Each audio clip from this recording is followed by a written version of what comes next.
Assalamualaikum warahmatullahi wabarakatuh. Perkenalkan, nama saya Wiwin Agustina, NIM J1B020093. Di sini saya akan jelaskan tentang metode hidroponik dan juga kelebihan dan kekurangan dari metode tersebut. Yang pertama ada sistem sumbu. Sistem sumbu adalah salah satu sistem yang sederhana dari semua sistem hidroponik karena tidak memiliki bagian yang bergerak sehingga tidak menggunakan pompa atau listrik.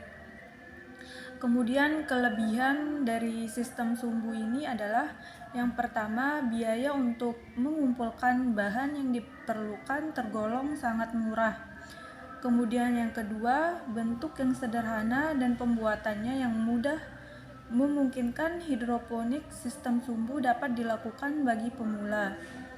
Kemudian yang ketiga, frekuensi penambahan nutrisi lebih jarang dikarenakan menggunakan sumbu sebagai media penyalur nutrisi.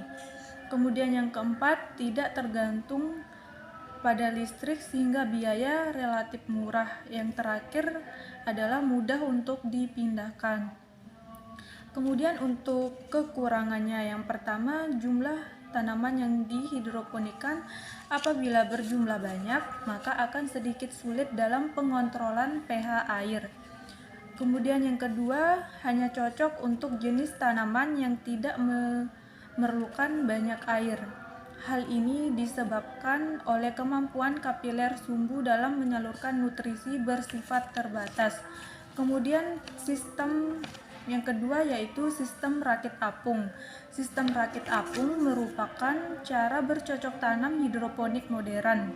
Sistem rakit apung adalah sistem paling sederhana dari semua sistem hidroponik aktif. Cukup mudah digunakan karena tidak membutuhkan alat yang terlalu banyak. Yang dibutuhkan adalah box atau wadah yang dapat terbuat dari plastik, styrofoam, dan aerator. Kemudian untuk kelebihannya, yang pertama ada biaya pembuatan yang murah karena tidak memerlukan alat yang menunjang sistem hidroponik mengalami keberlangsungan. Kemudian yang kedua, bahan yang diperlukan untuk pembuatan mudah dicari dari lingkungan sekitar. Yang ketiga, perawatan tidak sulit. Kemudian yang keempat, tidak bergantung pada kondisi kestabilan. Berikut ketersediaan listrik sehingga bisa lebih hemat biaya. Kemudian yang kelima, lebih hemat air dan nutrisi. Dan untuk kekurangannya, yang pertama, rancangan hidroponik tanaman dengan sistem rakit apung lebih cocok dilakukan di dalam ruangan, bukan di luar ruangan. Kemudian yang kedua, akar tanaman lebih rentan mengalami pembusukan karena terus tergenang dalam air larutan nutrisi.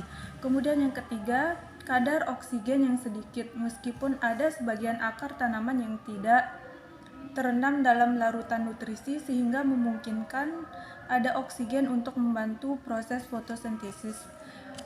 Sekian dari saya. Assalamualaikum warahmatullahi wabarakatuh.